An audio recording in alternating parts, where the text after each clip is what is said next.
Success campus, आपकी सफलता हमारा संकल्प। पिछले क्लास हमने क्या पढ़ा था? पिछले क्लास हमने पढ़ा था सिटीजनशिप अमेंडमेंट एक्ट 2019, ठीक है, मतलब नागरिकता संशोधन कानून 2019 पढ़ा था। और उसमें हमने पढ़ा था कि क्या उसमें प्रो आर्ग्यूमेंट था, क्या उसमें एंटी आर्ग्यूमेंट्स था। और मैंने आपको बताया था कि नॉर्थ ईस्टर्न स्टेट में इसका बहुत ज़्यादा अपोजिशन हुआ था, मतलब इसका बहुत ज़्यादा क्या हुआ था, इसका विरोध हुआ था, बहुत ज़्यादा अपोज किया था लोगों ने, और खासकर सबसे ज़्यादा असम में किया था लोगों ने, इसका विरोध किया था। अब इसके पीछे रीजन क्या था? तो मैंने बताया था आपको कि 6वीं अनुसूची 6th शेड्यूल का एक बात था, एक इनर लाइन परमिट था, वो दोनों को गवर्नमेंट ने अलाउ कर दिया। फिर भी असम में बहुत ज्यादा अपोज हुआ इसका। इसके पीछे रीजन क्या था? इसके पीछे रीजन था असम अकॉर्ड था। जैसे आपको अगर पता होगा तो पहले पाकिस्तान क्या था, 2 पार्ट में बटा हुआ था। एक तरफ जो जिधर अभी हमारा वेस्ट बंगाल है उस साइड क्या था, उसके उस साइड जो हम लोग रेड क्लिफ लाइन बोलते थे, याद होगा मैंने बैरूबारी केस में आपको बताया था। तो क्या था, एक तरफ ईस्ट पाकिस्तान था और एक तरफ क्या था, वेस्ट पाकिस्तान था। अगर आपको याद होगा थोड़ा बहुत तो जो हमारा जो इंडिया का मैप है वो कुछ ऐसे था, ऐसे। इधर क्या था, इधर मेरा ईस्ट पाकिस्तान था, ईस्ट पाकिस्तान, जो अभी बांग्लादेश है प्रेजेंट में, ये क्या है, बांग्लादेश, ऐसा कुछ था, बांग्लादेश, याद होगा सबको, ठीक है। और इधर क्या था मेरा,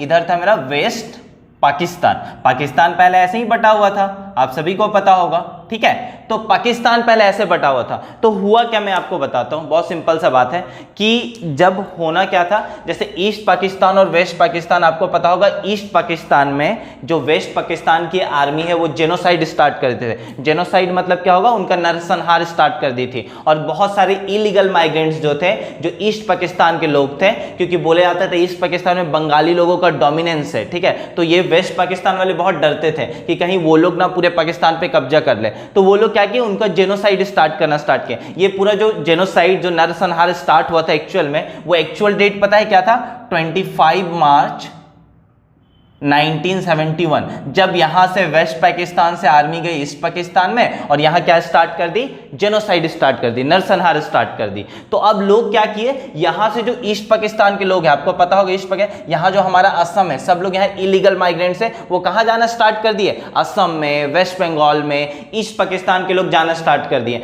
और लास्ट में इंडिया को भी इस वार में आना पड़ा, ताकि क्या हो, क्योंकि सारे के सारे लोग अगर वहां आ जाएंगे इलीगल माइग्रेंट, तो इंडिया सबको कैसे रख सकता है। तो लास्ट में इंडिया भी वार में आया। और आपको पता होगा अगर इस वार के बारे में थोड़ा बहुत, तो 3 दिसंबर 1971 को वार स्टार्ट हुआ और कब खत्म हो गया था, 16 दिसंबर 1971 को ये वार खत्म हो गया। और कौन लिबरेट हो गया, बांग्लादेश लिबरेट हो गया। एक नया कंट्री जो पहले ईस्ट पाकिस्तान था, बांग्लादेश, ये लिबरेट हो गया था। और इसमें क्या किया था, पाकिस्तानी आर्मी ने क्या, इंडियन आर्मी के सामने सरेंडर कर दिया था, याद हो आपको थोड़ा बहुत। तो ये पूरा जो इशू है ना, वो इसी चीज के कारण है। ये जो हम लोग असम अकॉर्ड पढ़ने वाले हैं, वो पूरा असम अकॉर्ड वाला इशू कहां से आया, ये ईस्ट पाकिस्तान और वेस्ट पाकिस्तान। हुआ क्या था, ये पाकिस्तान पहले 2 पार्ट में बटा हुआ था, जैसा माउंटबेटन प्लान बना था, आपको याद होगा, मैंने बताया था कि माउंटबेटन प्लान बना था, इंडिया पाकिस्तान डिवाइड क्या हुआ था, डिवाइड हो गया था, पार्टीशन हो गया था पूरा इंडिया का। तो पाकिस्तान को 2 पार्ट मिला था, ईस्ट पाकिस्तान और वेस्ट पाकिस्तान।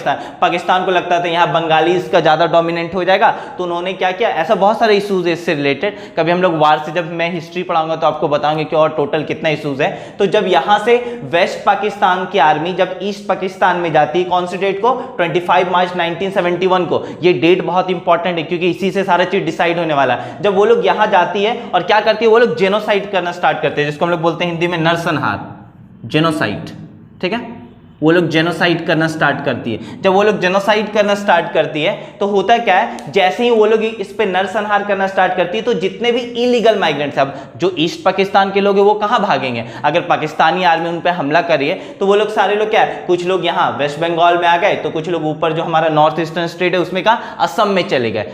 तो असम में बहुत ज्यादा लार्ज नंबर में इलीगल माइग्रेंट्स जो है वो कहां चले गए, असम में चले गए। अब इंडिया क्या करती है, अब इंडिया इतने सारे इलीगल माइग्रेंट्स को कैसे रखती, तो इंडिया भी उस वार में आ गई। और इंडिया जब वार में आई तो ये वार स्टार्ट हुआ 3 दिसंबर 1971 को, और 16 दिसंबर 1971 को ये वार क्या हुआ, एंड हो गया और पाकिस्तानी आर्मी ने क्या किया, सरेंडर कर दिया और एक नया देश क्या हो गया, लिबरेट हो गया, जिसका नाम क्या रखा गया, बांग्लादेश रखा गया। बस ये हुआ था।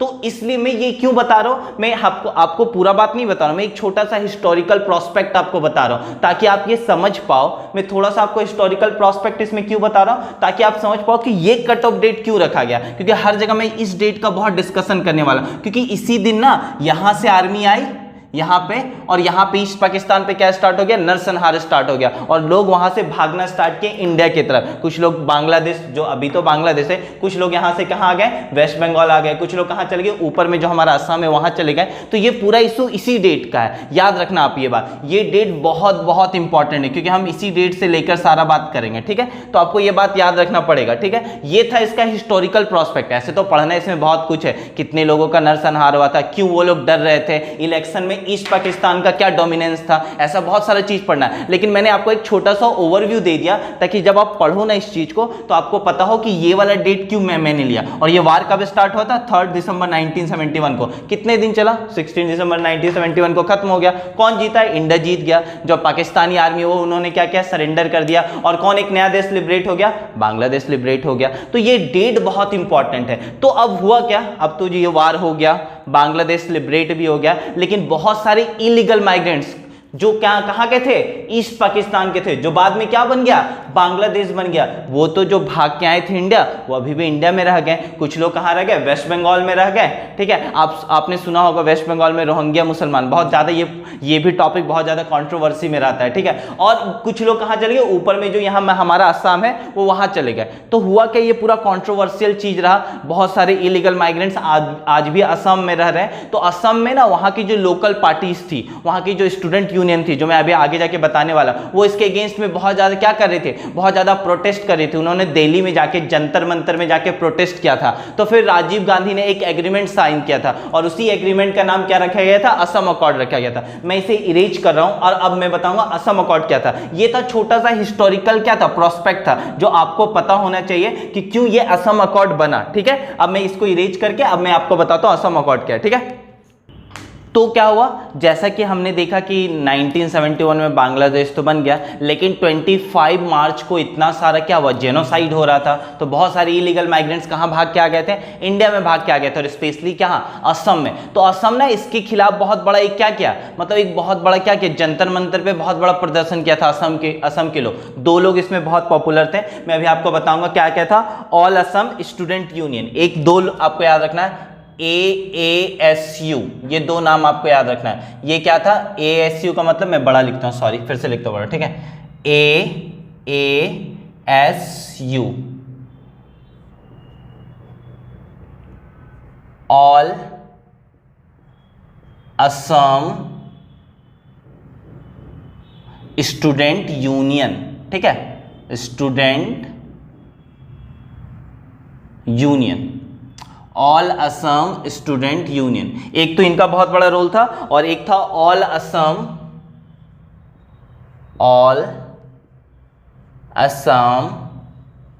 ठीक है, ऑल असम गंगा संग्राम परिषद। तो गंगा संग्राम परिषद, इसको तो हिंदी में लिखने की जरूरत नहीं है, सारा आप लिख सकते हो, असम परिषद, ये सबको, ठीक है। ये 2 लोगों का। अब क्या हुआ, इलीगल माइग्रेंट्स तो इंडिया में आ चुके थे, जेनोसाइड तो इंडिया में हो चुका था, बहुत सारे इलीगल माइग्रेंट्स आ गए थे। अब उनको डर लग रहा था उनका कल्चर खराब हो जाएगा, जो वहाँ के लोकल लोग हैं उनको जॉब्स नहीं मिलेगा, उनका कल्चर डिस्ट्रॉय हो जाएगा, उनका जो हेरिटेज है, जो वहाँ का धरोहर है, उनका जो कस्टम्स है, वो सब क्या होगा, डिस्ट्रॉय हो जाएगा। और ये इलीगल माइग्रेंट्स क्या होंगे, वो उनके जॉब्स को ले लेंगे, उनका जो लाइवलीहुड है वो उसको छीन लेंगे, वहाँ का ट्राइबल लोग हैं। तो सब डरे हुए थे। तो इन्होंने क्या किया, जंतर मंतर पे एक बहुत बड़ा क्या किया, बहुत बड़ा एक प्रोटेस्ट किया। तो उस टाइम क्या हुआ, उस टाइम आपको एक डेट याद रखना है, डेट याद रखिएगा आप, वो डेट था, हाँ, 15 अगस्त 1985 को राजीव गांधी ने क्या किया, एक एग्रीमेंट साइन किया। किसके किसके साथ एग्रीमेंट साइन किया, all Assam student union and all Assam Ganga संग्राम परिषद के साथ एक एग्रीमेंट साइन किया। इसी एग्रीमेंट का नाम क्या रखा गया, असम अकॉर्ड रखा गया। किसने साइन किया था ये, उस टाइम हमारे कौन थे, प्राइम मिनिस्टर राजीव गांधी। ठीक है, राजीव गांधी उस टाइम हमारे क्या थे, प्राइम मिनिस्टर थे। समझ में आ रहा है मैं क्या बोल रहा हूं? मतलब क्या किया राजीव गांधी ने दो लोगों के साथ, all Assam student union, all Assam Ganga संग्राम परिषद, इसके साथ एक एग्रीमेंट साइन किया। किस डेट को? 15 अगस्त 1985 को एक एग्रीमेंट साइन किया। क्या साइन किया इन्होंने? एक एग्रीमेंट। ठीक है, इन्होंने इनके साथ एक एग्रीमेंट साइन किया। ठीक है, और इसी एग्रीमेंट का नाम क्या रखा गया है?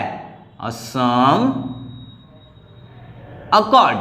ठीक है, अब ये क्यों हुआ था आपको बताने की जरूरत है? अगर आपसे कोई पूछेगा तो आप इसका हिस्टोरिकल प्रोस्पेक्ट तो बता सकते हैं, क्योंकि इलीगल माइग्रेंट्स आए थे। सारे इलीगल माइग्रेंट्स कहां से आए थे? सारे ईस्ट पाकिस्तान से आए थे। ठीक है, क्यों आए थे? क्योंकि क्या हुआ था, वेस्ट पाकिस्तान की मिलिट्री वहां जाके वहां जेनोसाइड कर रही थी, तो अपना जान बचाने के लिए सारे इलीगल माइग्रेंट्स कहां गए थे? वेस्ट बंगाल में, असम में। तो उनको वहां से निकालने के लिए, ताकि वो लोकल वहां का जो ट्राइबल जो पॉपुलेशन है, उनका कस्टम, उनका जो पॉपुलेशन, उनका जो लाइवलीहुड, सबको कंजर्व करना था। तो वहां के लोकल जो स्टूडेंट यूनियन थी या ऑल क्या असम गंगा संग्राम परिषद थी, वो इसका अपोज कर रही थी, और उन्होंने जंतर मंतर पे जाके बहुत बड़ा प्रोटेस्ट किया था। आखिर में राजीव गांधी को सामने आना पड़ा। कौन सी डेट को? 15 अगस्त 1985 को। और उन्होंने इन दोनों के साथ एक एग्रीमेंट साइन किया, और उस एग्रीमेंट का नाम क्या रखा गया?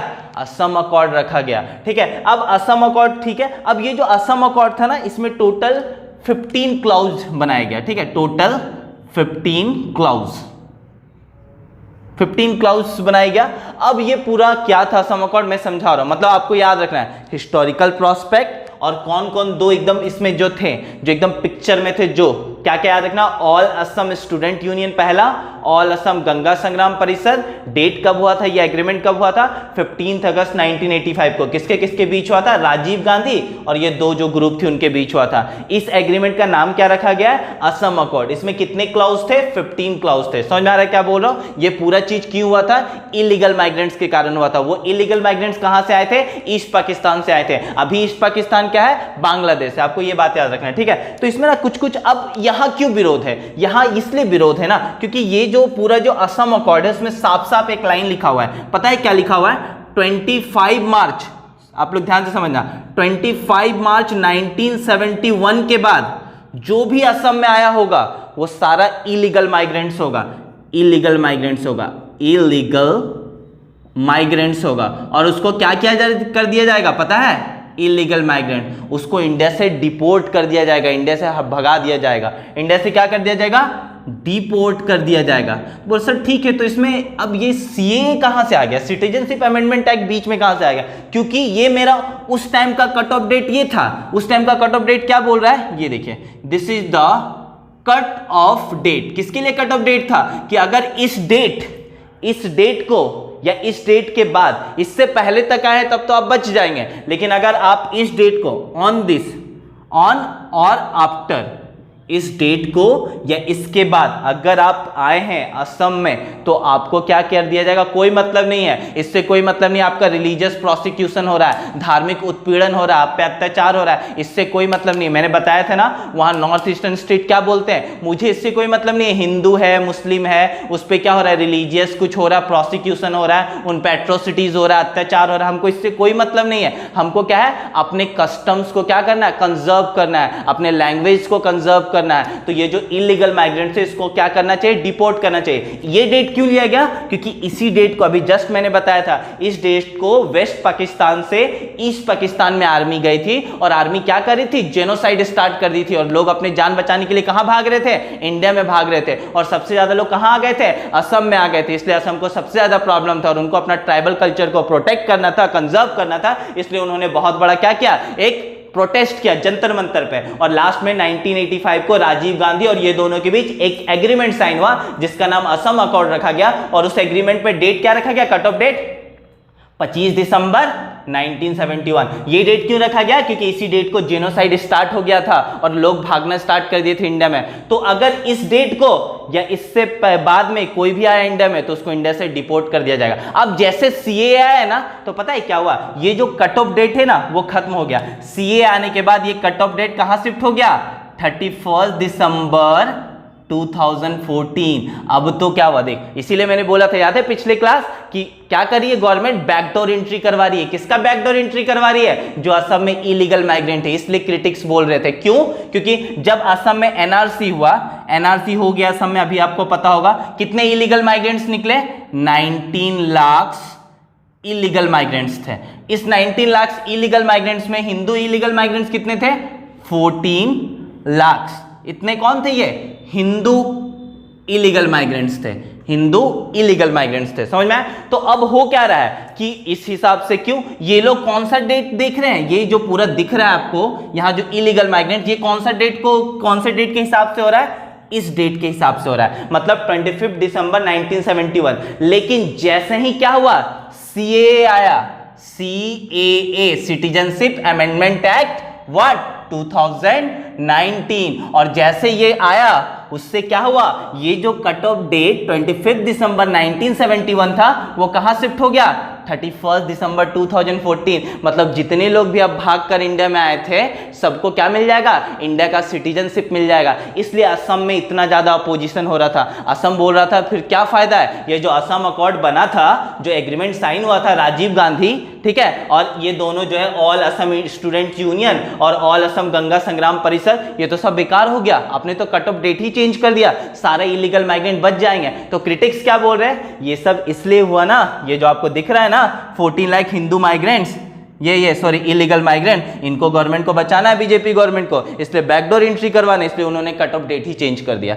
ऐसा उनका बोलना है। अब आप क्या बोलते हैं, हम क्या बोलते हैं, डजंट मैटर, और ये आपको डिसाइड करना है। तो ये पूरा कट ऑफ डेट ये शिफ्ट हो गया, इसलिए अभी तक से असम इसको अपोज करता है, इस पूरी चीज को, क्योंकि असम को लग रहा है कि गवर्नमेंट ने उनका जो भी एग्रीमेंट साइन हुआ था, उस एग्रीमेंट को गवर्नमेंट ने क्या किया है, तोड़ दिया है। समझ में क्या है ये पूरा सिनारियो, क्या है ये, क्यों पूरा चल रहा है? ठीक है, मैं अब आगे बताता हूं। तो इसमें ये जो पूरा दिया हुआ है असम अकॉर्ड, इसमें बताया क्या गया है, ठीक है, मैं आगे बताता हूं। ठीक है, अब हमने क्या पढ़ा कि असम अकॉर्ड में 50 क्या थे, टोटल 15 क्लाउज थे। लेकिन हमको कौन सा क्लाउज पढ़ना है जो मेरे एग्जाम पॉइंट ऑफ व्यू से इंपॉर्टेंट है, मेरे नॉलेज पॉइंट ऑफ व्यू से। अगर 15 क्लाउज पढ़ने लगे तो कोई फायदा नहीं, उतना तो यूपीएससी भी नहीं पूछती है। ठीक है, हम लोग यूपीएससी भी पूछेंगे तो सिर्फ 5th क्लाउज के बारे में पूछेंगे। तो 5th क्लाउज क्या है, मैं सबको बोल रहा हूँ ध्यान से पढ़िएगा, ये सब टॉपिक बहुत इंपॉर्टेंट है और आपको ऐसा कंटेंट ढूंढने के लिए बहुत मेहनत करना पड़ेगा। मैं ऐसा नहीं बोल रहा मैं पहली बार ऐसा पढ़ा रहा हूँ, कई लोगों ने पढ़ा है, लेकिन आपको ऐसा कंटेंट ढूंढने के लिए मेहनत करना पड़ेगा। तो प्लीज शेयर करते रहिए, सब्सक्राइब और कमेंट भी टाइम टू टाइम करते रहिए, that's like a fuel for me. ठीक है, चलिए, तो इसमें जो क्लाउज 5 था, क्लाउज 5 क्या बोलता है, मैं क्लाउज 5 से स्टार्ट कर रहा हूं। ठीक है, क्लाउज 5, क्योंकि सारा गेम किसका है, क्लाउज 5 ही का तो है। क्लाउज 5 क्या बोलता है, जो असम में 1 जनवरी 1966 के पहले आए हैं, कौन सा डेट में बोल रहा हूं, बिफोर दिस डेट, बिफोर का बात करो मैं, बिफोर दिस डेट, बिफोर 1 जनवरी 1966 के पहले असम में आया है, उनको असम का क्या होगा, डायरेक्टली सिटीजनशिप मिल जाएगा। Will get the citizenship directly, will get the citizenship, will get the citizenship directly, will get the citizenship directly, ठीक है, with what, voting rights, मतलब उनको वोट देने का भी अधिकार मिलेगा। और अगर गवर्नमेंट उतने सारे, आप सोचिए ये बहुत बड़ा गेम ही है कि गवर्नमेंट उतने सारे हिंदू जो इलीगल माइग्रेंट से उनको बचा लेती है बीजेपी, तो वो बीजेपी प्रो हो जाएंगे, ऐसा भी सोच सकते हैं आप। ठीक है, मैं ऐसा, लेकिन मैं नहीं बोल रहा हूँ ऐसा। ठीक है, चलिए देखता हूँ मैं। ठीक है, वैसे मैं आपको अपने बारे में बताऊं तो मैं खुद नरेंद्र मोदी का बहुत बड़ा फैन हूं। चलो देखें, तो will get the citizenship directly with voting rights. ठीक है, मतलब क्या होने वाला है कि अगर 5th क्लाउज क्या बोलता है, पहला स्टेटमेंट क्या है 5th क्लाउज का, अगर कोई इंडिया में इन करता है, कब इन करता है, बिफोर 1 जनवरी 1966, तो उसको क्या होगा, इंडिया में बोल रहा हूं, सॉरी मैं असम का बात कर रही हूं, ये पूरा सिनारियो कहां का है, असम का। मैंने इंडिया बोल दिया, उसके लिए मैं सॉरी बोलता हूं, ठीक है।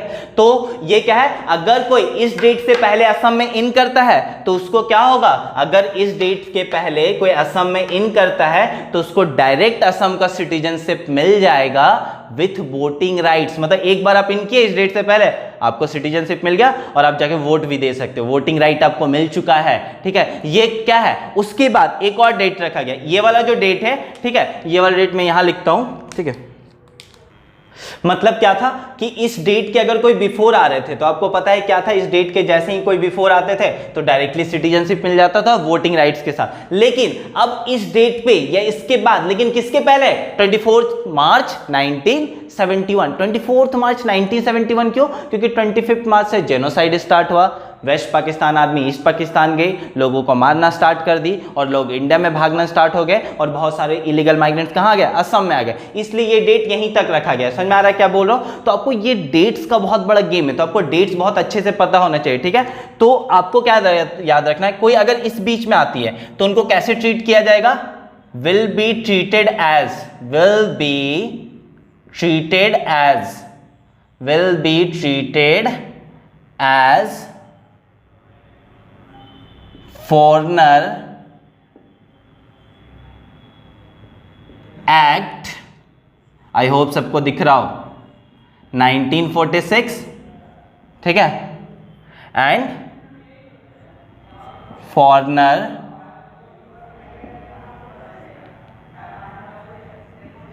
ट्रिब्यूनल ऑर्डर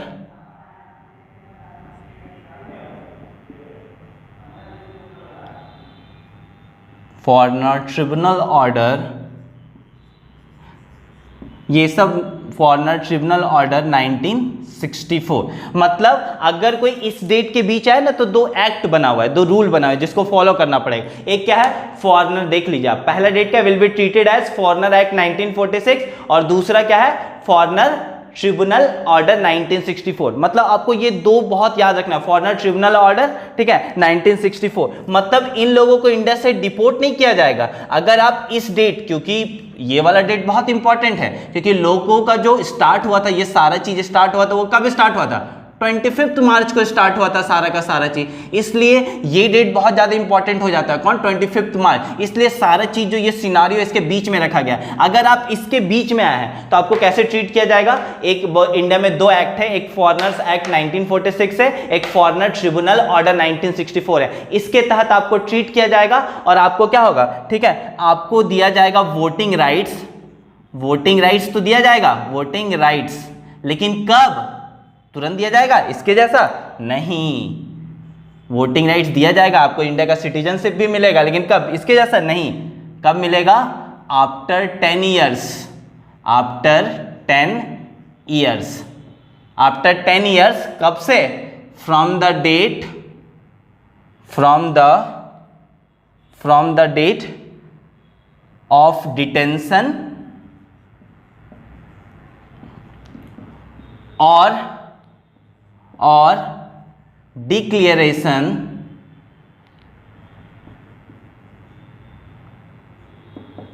एज फॉरेनर, ठीक है। और ये पूरा चीज, ये जो पूरा सिनारियो, इसमें डिपोर्ट किया जाएगा, क्या किया जाएगा, इंडिया से बाहर भेजा जाएगा, तो विल नॉट बी डिपोर्टेड। ऐसे आप यहां लिख लीजिए, नॉट बी डिपोर्टेड, मतलब इंडिया से बाहर नहीं किया जाएगा आपको। क्या बोल रहा हूं मैं, फिर से बताता हूं, ये पूरा सिनारियो थोड़ा बहुत ज्यादा हो गया ना। मैं बोल रहा हूं कि अगर आप इस डेट पे, इस डेट के बाद और इस डेट तक आए हैं तो इंडिया में आपको क्या किया जाएगा, दो एक्ट है, एक फॉरेनर, ठीक है, फॉरेनर एक्ट 1946 है, एक फॉरेनर ट्रिब्यूनल ऑर्डर 1964 है। इसके अंडर में आपको ट्रीट किया जाएगा, ठीक है, इस ये दोनों एक्ट के अंडर में आपको ट्रीट किया जाएगा, ठीक है। आपको वोटिंग राइट्स कब मिलेगा, 10 ईयर्स के बाद मिलेगा।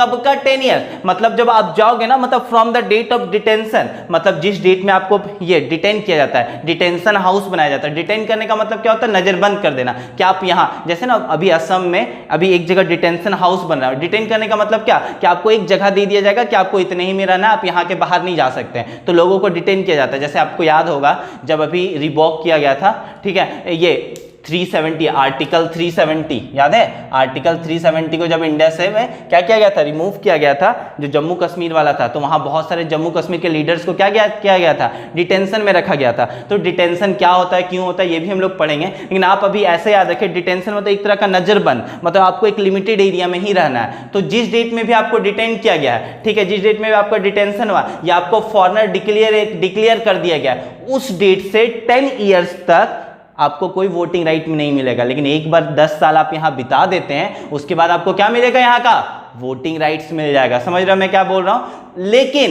यही चीज, ये तो 24 मार्च तक था ना, जैसे आपने एक दिन भी लेट कर दिया, मतलब कब, 25 मार्च, मतलब 25 मार्च 1971, ऑन और आफ्टर, मतलब आपने इस डेट को आया या इस डेट के बाद आया, इससे कोई मतलब नहीं आप पे क्या अत्याचार हो रहा है, कैसा अत्याचार हुआ, आप पे रिलीजियस प्रोसिक्यूशन हुआ, डायरेक्ट आपको क्या किया जाएगा, विल बी डिपोर्टेड।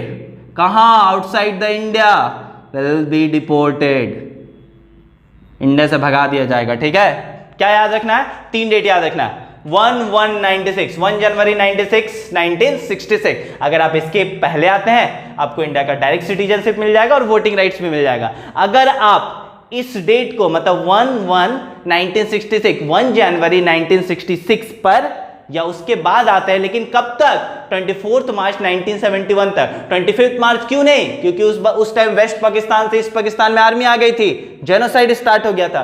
तो यहां तक, इस डेट तक अगर आप इंडिया में आते हैं, तो इंडिया में 2 एक्ट है, इंडिया का मैं बार बार बोल रहा हूं, सॉरी, असम में आते हैं तो एक क्या है, 2 एक्ट है जो फॉलो करना है। कैसे, एक फॉरेनर एक्ट 1946 है और एक फॉरेनर ट्रिब्यूनल ऑर्डर 1964 है। आपको इसके अंडर में ट्रीट किया जाएगा, ठीक है, लेकिन आपको इंडिया से डिपोर्ट नहीं किया जाएगा, अभी भी आपको इंडिया में रखा जाएगा। लेकिन किस डेट से आपको वोटिंग राइट भी मिलेगा, 10 साल बाद। कौन से 10, कब से डेट हम लोग काउंट करेंगे, जब आपको ये डिटेंशन किया गया कि हाँ, जैसे आपने डिक्लेयर हो गया कि आप इलीगल माइग्रेंट है, डिक्लेयर हो गया, उसके बाद आपको क्या किया जाएगा, डिटेंशन सेंटर में रखा जाएगा। एक बार 10 साल हो जाएगा तो आपको वोटिंग राइट्स मिल जाएगा। एक तो ये हो सकता है, या जिस दिन भी आपको फॉरेनर क्या किया गया, डिक्लेयर किया गया, उससे 10 साल के बाद आपको यहां का सिटीजनशिप भी मिल जाएगा, आपको यहां का वोटिंग राइट्स भी मिल जाएगा। लेकिन आपको क्या करना पड़ेगा, 10 साल वेट करना पड़ेगा। कहां वेट करना पड़ेगा, इंडिया में वेट करना पड़ेगा। क्या आपको डिपोर्ट किया जाएगा, नहीं डिपोर्ट किया जाएगा। लेकिन अगर 25 दिसंबर 1971 के बाद, ठीक है, या उस डेट पर आपने आया, तो कुछ नहीं देखा जाएगा आपके साथ क्या हुआ है, आपको क्या कर दिया जाएगा, यहां से डिपोर्ट कर दिया जाएगा।